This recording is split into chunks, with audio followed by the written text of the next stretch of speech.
হয়তো কোনো এক ভোরে হঠাৎ করে থেমে যাবে আমার নিঃশ্বাস, নীরব হয়ে যাবে আমার সব অভিমান না বলা কথা। যাদের সাথে প্রতিদিন দেখা হয়, প্রতিদিন কথা হয়, তারা হয়তো সেদিন একটা কথাই শুনবে, আমি আর নেই।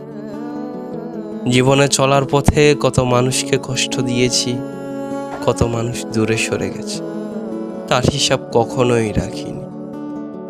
কিন্তু আজ হঠাৎ মনে হচ্ছে, সংক্ষিপ্ত এই জীবনে আমরা কত অহংকার করি, কত সহজে মানুষকে আঘাত করি।